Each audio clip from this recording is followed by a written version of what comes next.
we can start with the seminar. Today we have Kalyan with us. He's a PhD student at Victor Bonarasa's team, and he will explain his PhD today. So thank you very much, Kalyan. Lord, cheers.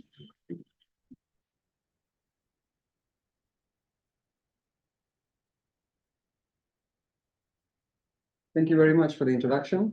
I'm happy to see so many people here today so that I can explain what I'm working on.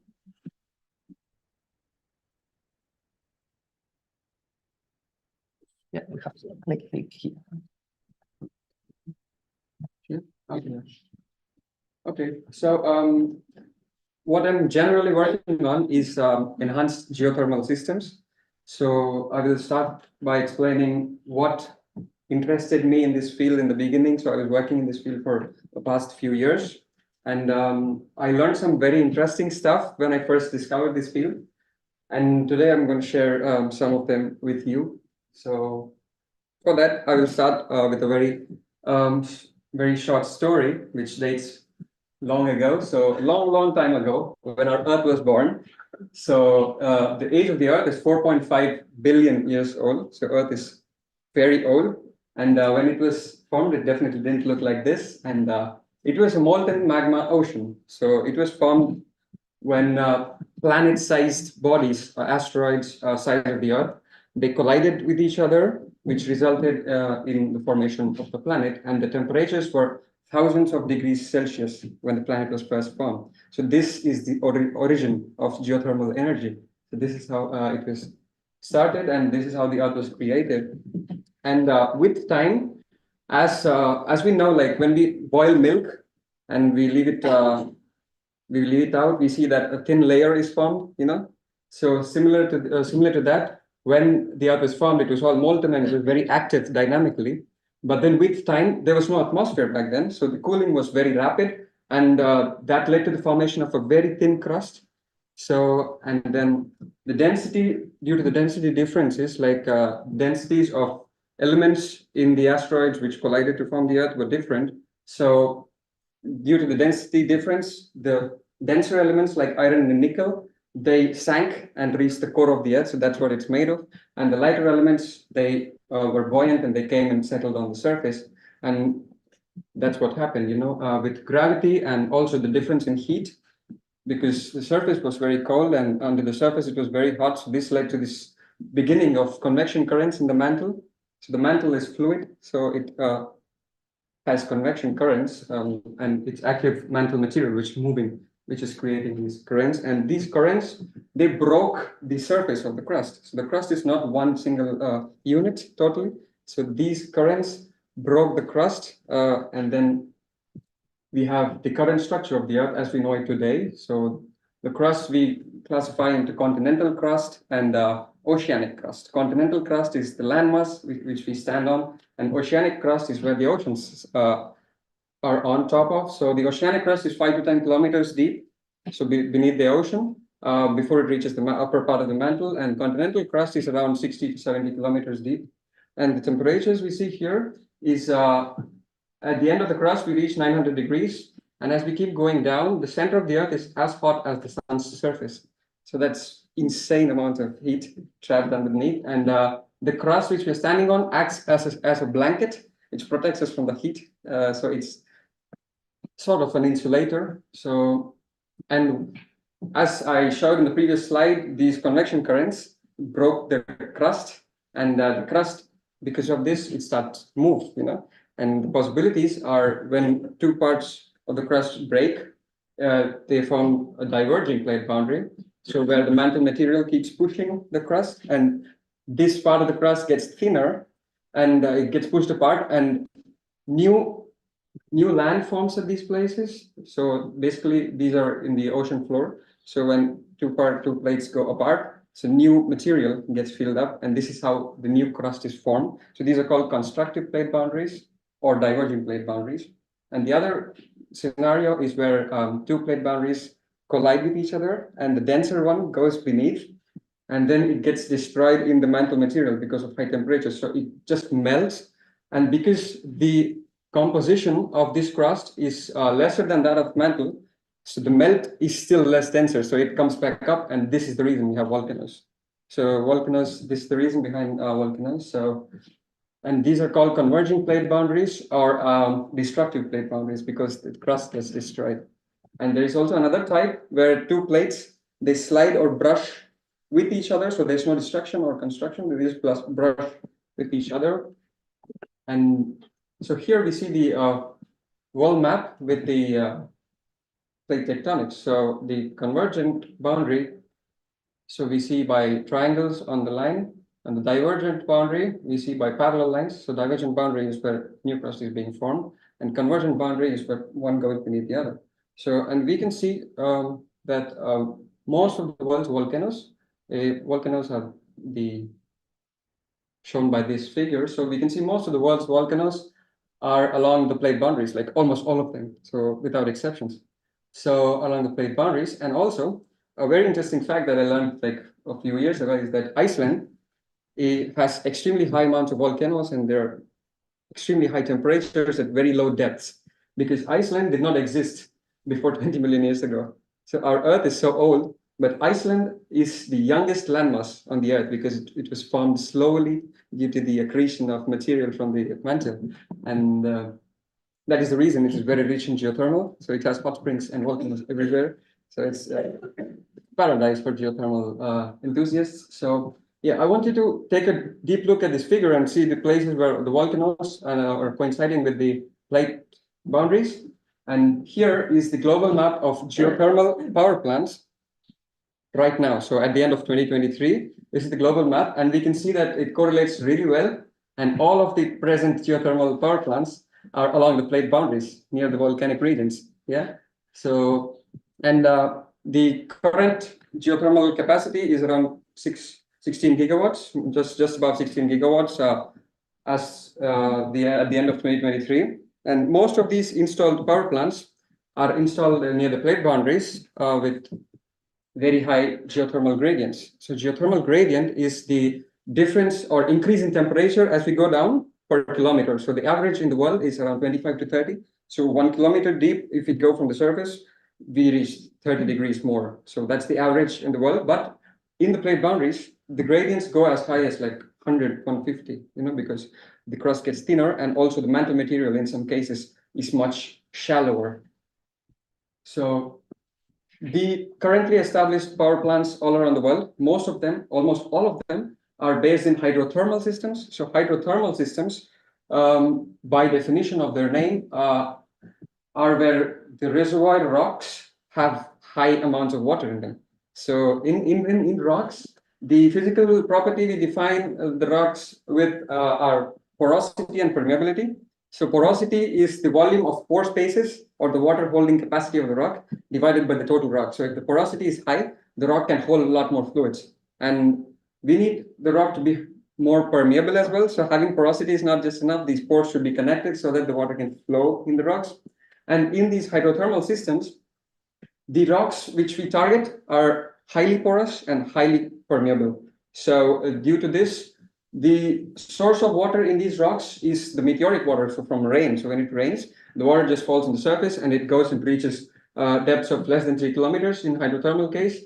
So it reaches the reservoir where it gets heated up because of magmatic intrusion or any other source of heat.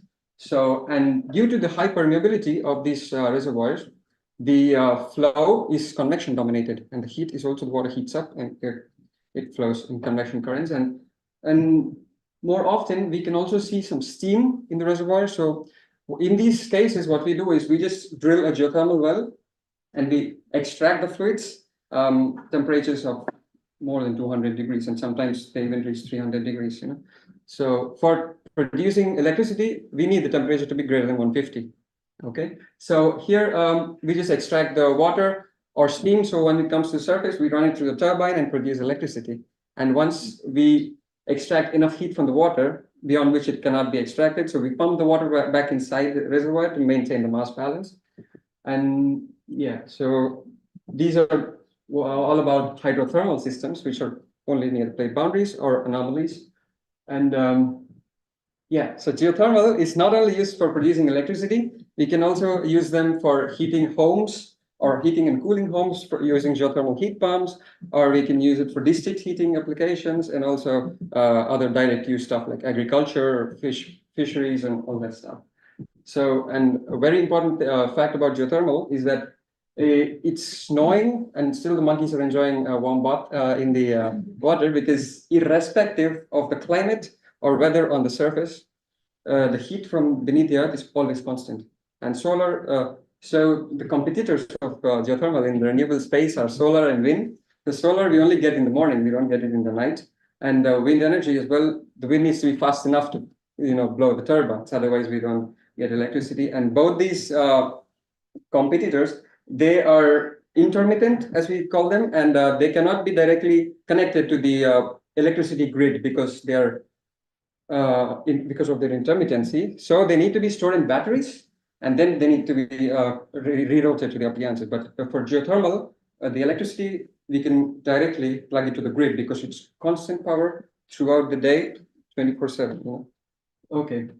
So why do we need enhanced geothermal systems? So this is what we are working on and what I'm working on personally. So enhanced geothermal systems, we target rocks that are far away from the plate boundaries so that these systems are more scalable, because heat is everywhere. But currently we're only tapping it along the plate boundaries, but we can tap it even like literally everywhere on the earth in principle.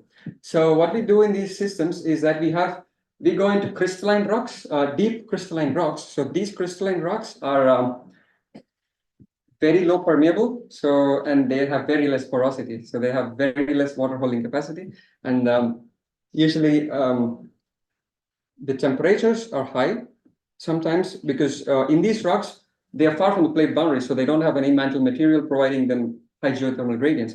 But the source of heat, 50% of it comes from the remnant heat of the mantle, the heat from the mantle, and then the rest 50% comes from the heat radiated by the isotopes of uranium, thorium, and potassium. And the half-lives of these are comparable to the age of the earth. So the places where we have high concentrations of these elements, we have higher heat flow and higher geothermal gradients because of that.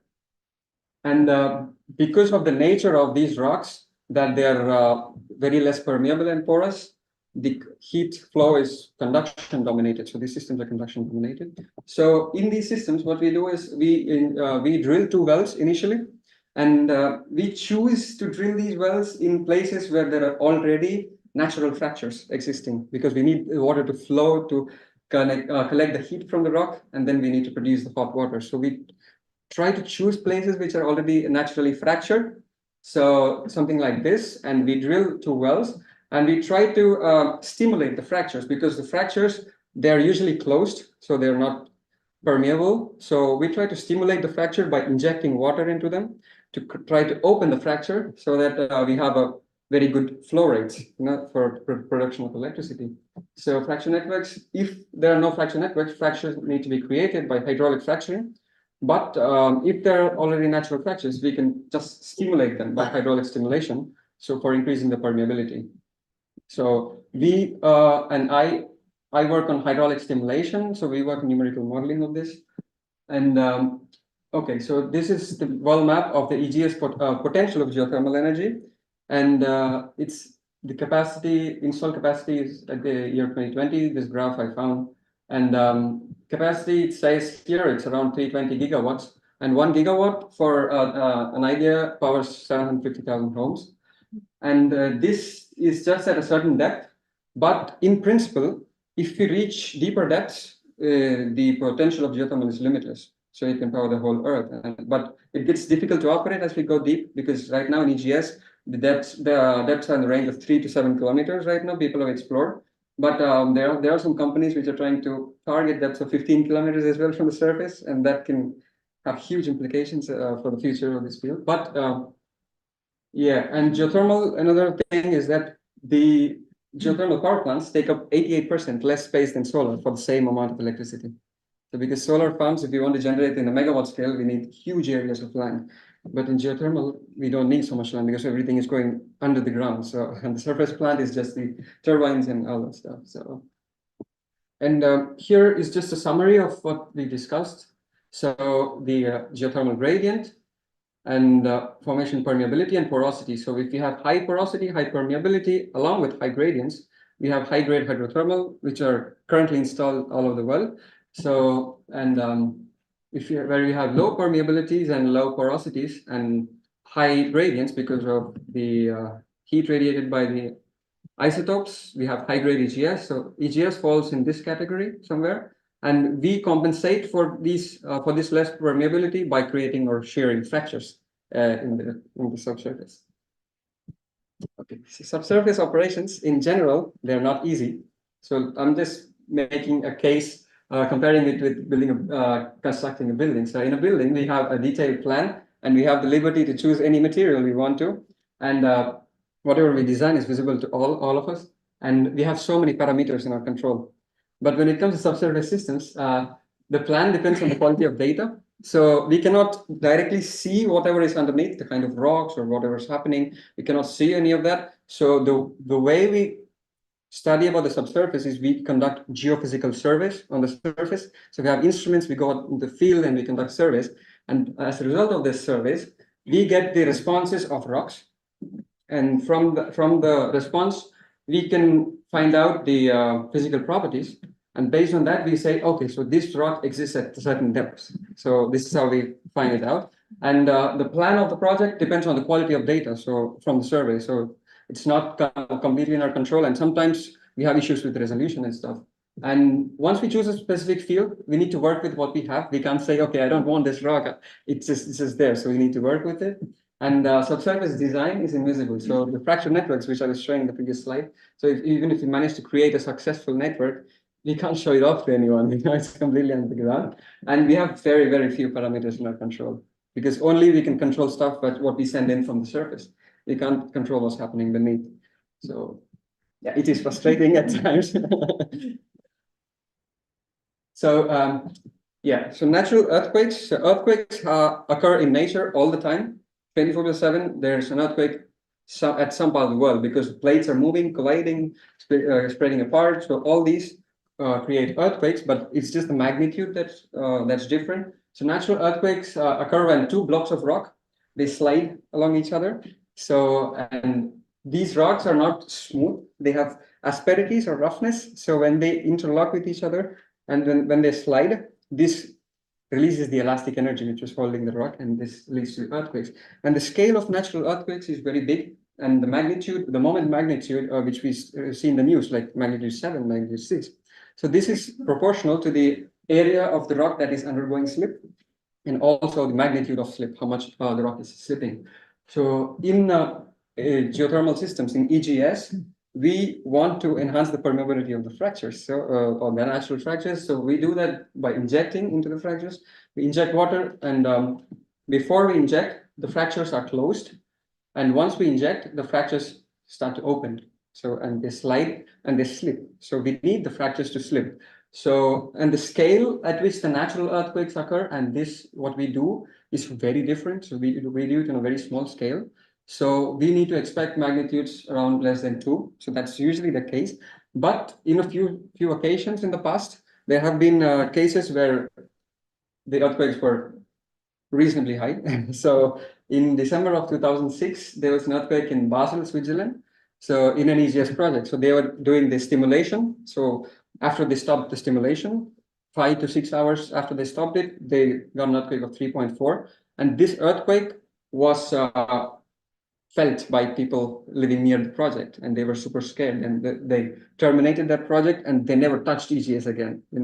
And also in Pohang, in South Korea, in November of 2017, the stimulation happened in a certain volume of the reservoir, but 2 months after they stopped the stimulation, the effects of the stimulation, they reached a very large critically stressed fault far away from the reservoir at deeper depth. And due to the size of this fault, it was able to generate a magnitude of 5.5. And this led to destruction of around $300 million. So it was quite bad. And so this created a very bad impression about EGS in the community and investors in general. So we can see here that I mentioned step rate injection and cyclic injection. So when we do hydraulic stimulation in the rock to enhance permeability of fractures, so we inject water in different protocols. So we can inject at a constant rate, or we can inject at rates that we increase in every step. So like step rate, or we can do it in a cyclic injection. So cyclic is where we inject and then we stop injection for a while and then we inject again. So we allow the system to relax. So initially, with the experience of Basel, so people thought that step rate is not so safe, so it might generate an earthquake again. Let's try doing cyclic. So that's how they did Pohang, and Pohang it was even worse. So yeah, and the factors that we need to deal with in fracture stimulation of EGS. So the factors that are out of our control is the local stress state, geology, reservoir pore pressure, faults, and orientation of fractures that are already present in the system. But the things which are in our control are, the type of fluid we inject, like water, CO2, injection conditions, that like the flow rate, flow pressures, and then the temperature at which we inject, and the injection protocol design. So this is what we have, very few things. And fluid flow in the subsurface is a fully coupled thermo, hydro, mechanical, and chemical process. So all these things happen in the subsurface when fluid flows through. So we try to eliminate some of these processes for our study because we don't have a lot of chemistry going on because of crystalline rocks. A lot of geochemistry comes into play in hydrothermal systems because they have a lot of silicates and phosphates and all that stuff. So in EGS, we don't have any of that, so we excluded this. And stimulation, we do it in very small durations, so not so long. So thermal effects as well, we can try to neglect them for the scale at which we are injecting, the time scale. So we just do a hydromechanical coupled model for our study. So in our field, in stimulation of EGS, there is a scaling relationship that is very famous, and people have been using this relationship to create or program their injection stimulation operation. So this relationship says that the maximum seismic magnitude of earthquake that we can expect is directly proportional to the injection volume, total volume of fluid we inject. And so this is the black solid line. And until a certain point in time, most of the events were following this trend, but we see some events are very much away and they exceed this relationship. So the Pohang event in South Korea, so it's one of them. So these outliers show that this is not a complete understanding. So we need to study what else affects the maximum magnitude earthquakes. So in our study, we try to compare different injection protocols and how they impact the maximum magnitude earthquake. So this is the model which we use. So we inject into the middle of the fracture here. So the intention is to slip the fracture, and we inject different injection protocols. So we inject constant rate, step rate, and cyclic protocols. And we observe the results in the injection interval as well as the post-injection interval, because the Basel and Pohang earthquakes occurred in the post-injection phase. So we also want to focus what happens after we stop injection. So, and here we use a slip weakening law. So this is the equation that we use. The shear stress equals cohesion plus effective normal stress times the friction coefficient. The friction coefficient is the strength of the fracture. So, and this friction coefficient is changing with time. So as we keep injecting, parts of the fracture get weaker and the friction coefficient decreases. So it enables easy stimulation of further parts of the fracture. And for a fair comparison and to challenge that law, the scaling law which we have, so we inject equal volumes of water in all protocols to see what happens. So yeah, here I mentioned bleed off, protocols with bleed off after we stop injection. So bleeding off is a concept where in an injection well, so during injection, the pressure at the bottom hole needs to be higher than the ambient reservoir pressure. That's when the water will flow into the reservoir. But when we are applying bleed off, we apply the ambient pressure at the well so that after injection, the pressure in the region is high. So when we apply reservoir ambient pressure at the well, bottom hole of the well, it sucks or pulls back the water, which is creating the overpressure here. So that's what we mean by bleed off. And if we do it for a larger duration, we get a larger part of the water back to the surface. So yeah, in EGS, we need the fractures to fail or reactivate for the permeability created to be permanent. So if you're familiar with Hooke's law, So the stress and strain relation curve. So until a certain point in the curve is elastic. So when we inject, first what happens is the fracture opens elastically. So this is the end of the elastic phase. So when we inject into the fracture, the pressure increases perpendicular to the axis of the fracture. But then once it fails, it starts to slip. And we see that it forms the overpressure at the slip front. And the blue part is under a pressure. So the rock contracts behind the slip region. And it, so this is the volumetric strain. So volumetric strain, so when the fracture is slipping, the slip contracts the part of the rock matrix in the front, and it expands the part of the rock matrix in the back. So we see this is compression, the red part, and the blue part is a expansion. So we can see the resultant liquid pressures here that in the part where the rock compresses, the liquid pressure increases, and then the part where the rock expands, the liquid pressure drops. So we need the rock to fail because only when it fails and it moves into the plastic or failure regime, the deformation that is created in the fracture is permanent. So the permeability that is created, so here we have curves of permeability with amount of injected water. So the different colors indicate different injection schemes. And here we compare it with slip. So, and the vertical lines, the most important ones, are the points at which the injection protocol initiates the plastic strain or the point of failure in general. So these are for 4 points along the fracture away from the well. So this is 5 meters away from the well, 10, 15, 20. And one very common observation here is as we move away from the well, we take a lot of water to fail that particular point of the well. So, and also another thing that we see is the order in which each protocol is stimulating that particular point is the constant rate stimulates the point for the least amount of water, followed by cyclic, followed by step. So, and the volumes of water it takes to stimulate a particular point from using different protocols is different. So this is contradicting to the law which was just discussed before.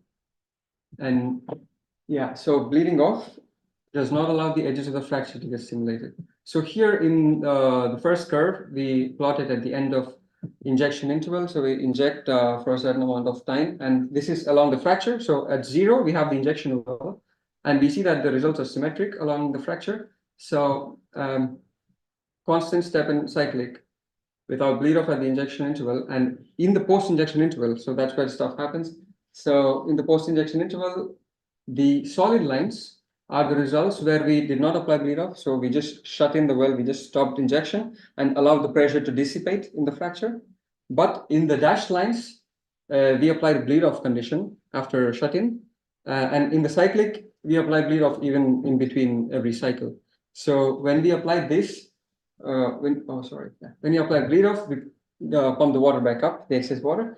So we see that when we apply bleed off, the region of the fracture that is reactivated, it remains the same. You can see here it's around 50 meters, and it's more or less the same. So it doesn't get reactivated beyond this point in the post-injection phase. But if we just allow the pressure to relax, we see that an additional 20 meters or so of the fracture gets reactivated because of the pore pressure diffusing away from the injection well.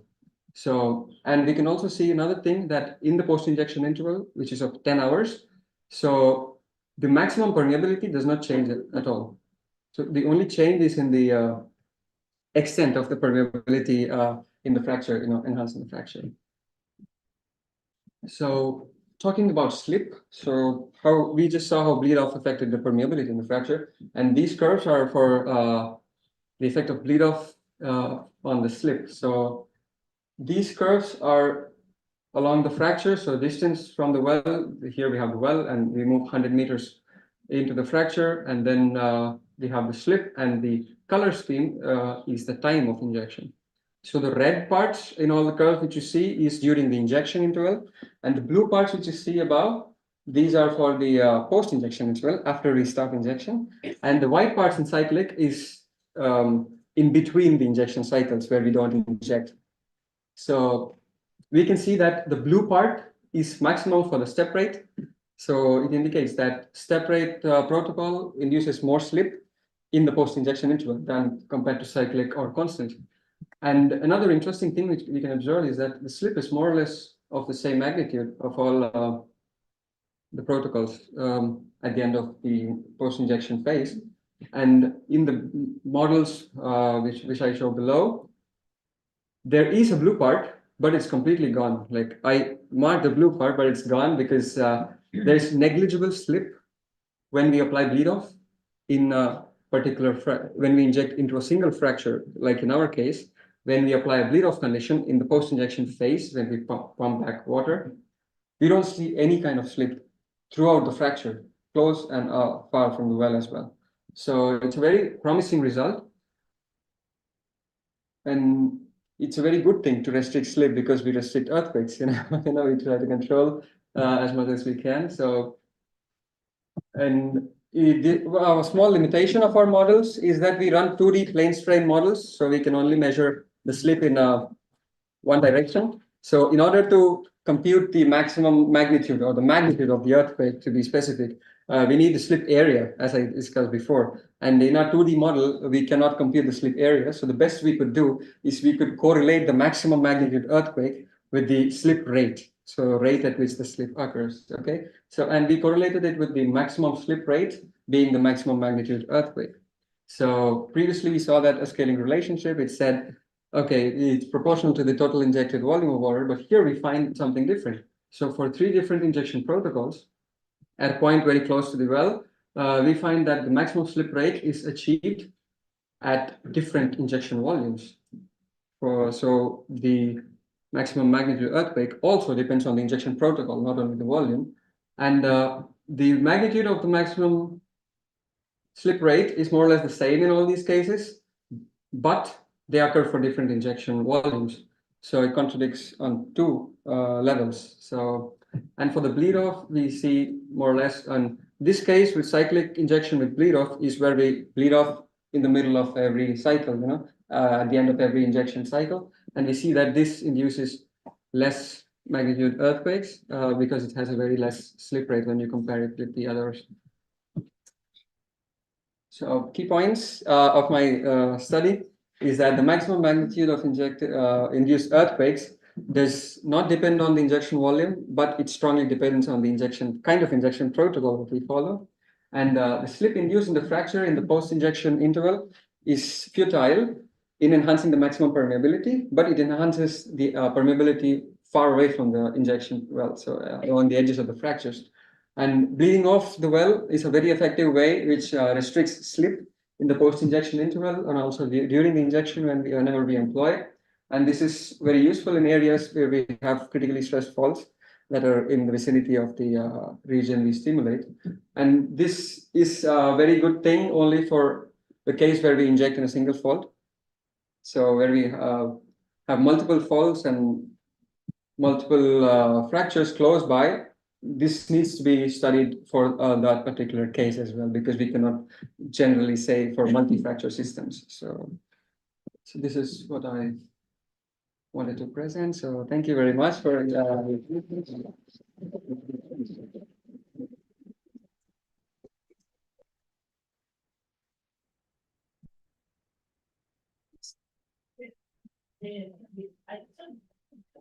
I don't know if you said, but where do you take the water that is injected? Where is it coming from?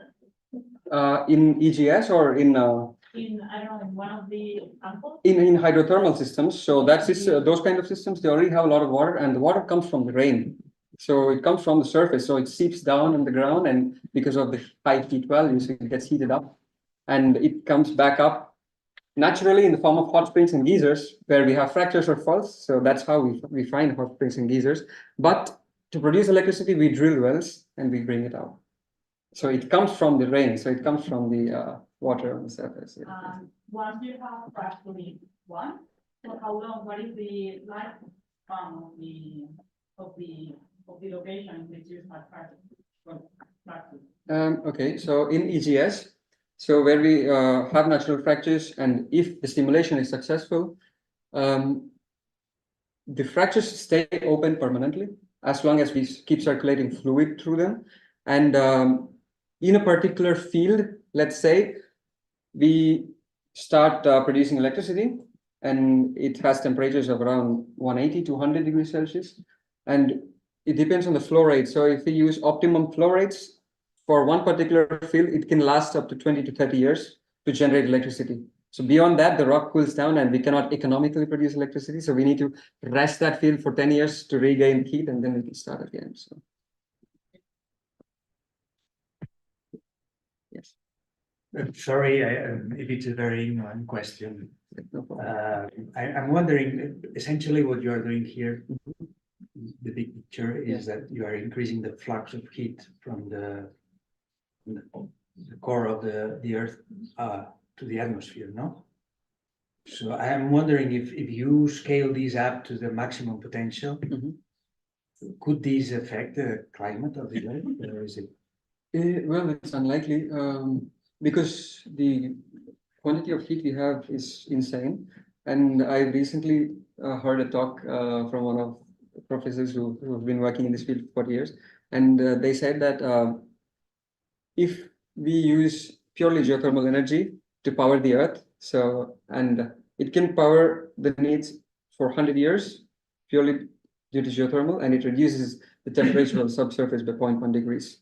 So not much with what happens in the subsurface, but I'm not sure whether it impacts the climate. It should not, because the emissions from geothermal is very low. Like, we don't have any emissions. It's marginal. So I don't think we can affect the climate here. Just another Yeah. question. You described very nicely the formation of the Earth and at the early stages. Yes. I'm wondering if this is kind of a universal process that we may expect in, exoplanets or. Yeah, the planets basically they're formed in a similar fashion.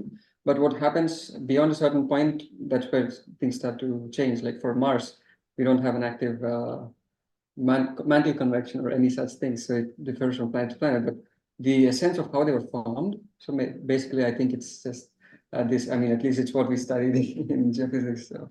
And why is it that Mars doesn't have it? Is it because I don't know. I don't know. So yes. I wonder how you work in general. I mean, you do these models, and then you got some results. Yes. Like there is a protocol that is better. Then do you try it, or In the field, do you check that this is actually better in some way? we run models, but there are some groups who do laboratory experiments, because to do experiments on the field is super expensive, because drilling one well of 2-3 kilometers deep, it takes 5 million euros or something, Yeah. So doing it in the field is super expensive, but people do it in the lab on core samples of rock. So they try and test these protocols or different injection schemes or stuff. And they cannot try them in the wells that are already being used. Yeah, but the ones which are being used right now for geothermal at least are the hydrothermal wells. So hydrothermal wells, we don't need injection, we don't need stimulation, because there's already so much water flowing. Yeah. So I see. So this system is not used yet.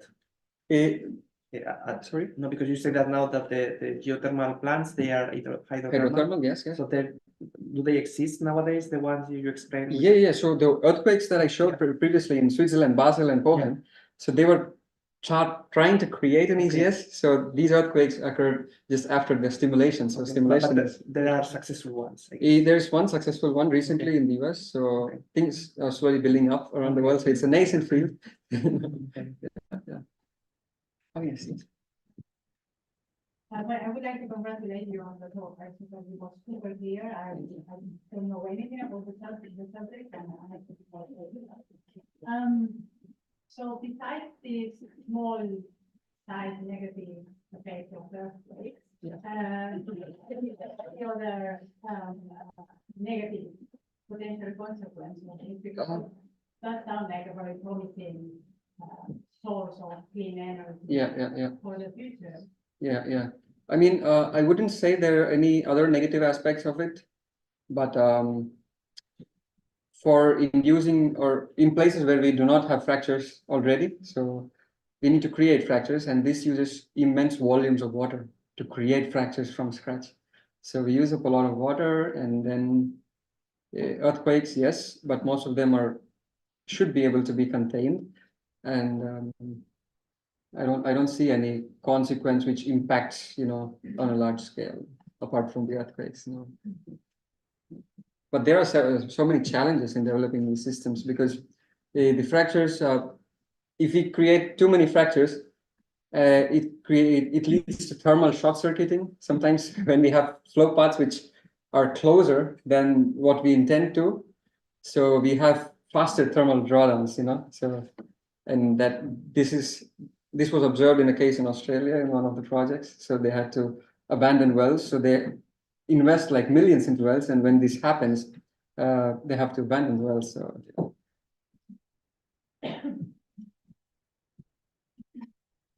Just a curiosity, if you go to the global map of geothermal potential, Yes.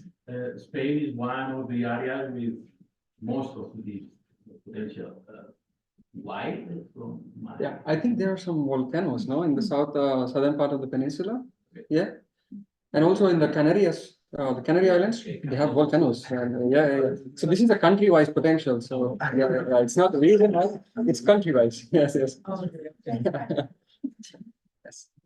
Do you have any significant release of gas? Okay. The Yeah. So in hydrothermal systems, there have been a couple of studies. So the amount of CO2 or magmatic gases which are released from chambers, it is similar to the release of gases in a natural volcano. So it's not so much different. But some volcanoes have caused significant changes, climatic effects. Yeah. Climatic change. Of course. But naturally, it's not so much. When we tamper with the system, when we drill something, and we have geothermal brines, so these these contain lithium compounds, carbonates, sulfates, but the CO2, it's not so much. Methane, something? I don't think so, no.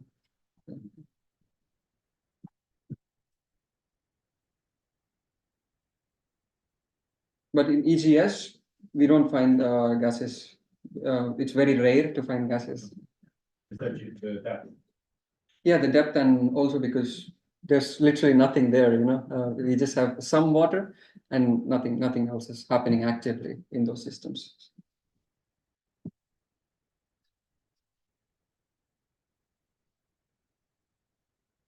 So I have another curiosity, because the issue with the earthquakes is just in the moment you are breaking the rock to make the. Yes. So after that, if it is successful. If it is successful, then we won't see as many. Okay. It's very rare in EGS at least, Okay. but in places where we have extremely high difference of temperature. So if the rock is very hot, we inject fluid at maybe 50 or 40 degrees. So the difference in temperature causes a lot of thermal stressing in the rock. Yeah. So this might lead to some earthquakes, but not as big as during stimulation. So this is the major part. And at the long term, would you expect having a higher that the natural seismic movements can be made worse because of these No. things, or not? No. Because EGS, we are looking away from the plate boundaries. We're not even close to Okay, plate so boundaries. Yeah.